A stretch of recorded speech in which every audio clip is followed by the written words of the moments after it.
Hello all, this is Dr. Dwight Norman Jr., Alpha Beta Behavioral, licensed clinical psychologist practicing in the state of California, and you're tuned into 1 Minute Mental Health, where we have brief discussions about anything psychology and your mental health related.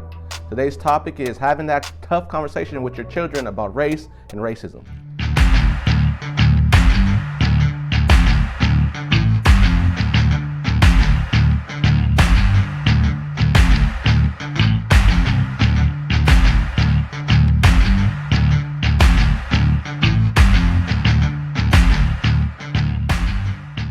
I know that this conversation could be very difficult when you're talking to anybody in general, especially when you're speaking to your children.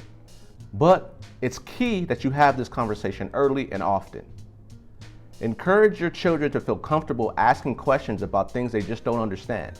Provide education not only about your own culture, race, and ethnic background, but also about all the other ones they may encounter in the world without you being around. Another important detail to discuss when you're talking to your kids about race is to discuss how individuals are alike, but also how they're different. You want to be able to have your kids educated on not only your race, culture, and ethnic background, but all the other ones that they can encounter along the way. You want to be able to have open conversations that allow you to educate your children not only on your race, culture, and ethnicity, but also the race, cultures, and ethnicities that are different than theirs, which basically are the ones that they're going to encounter when they're out in the world. The topic of fairness should also come up.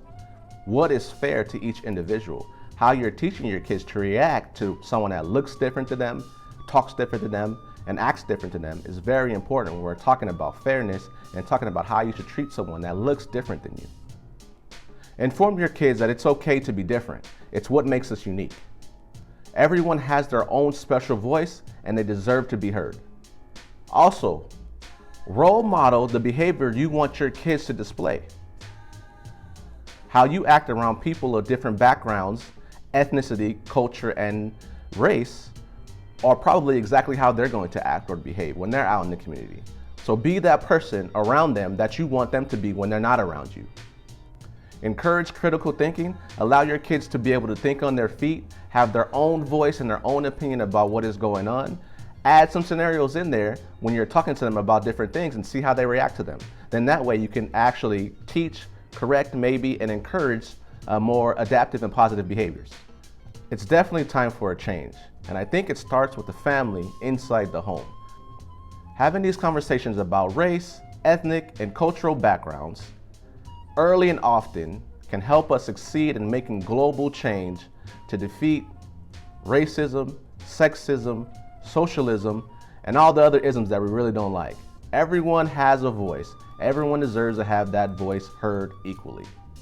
Well, thank you for tuning in to 1 Minute Mental Health, where we have brief discussions about anything psychology related in your mental health.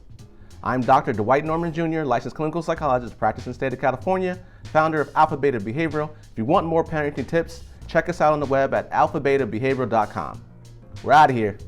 Peace.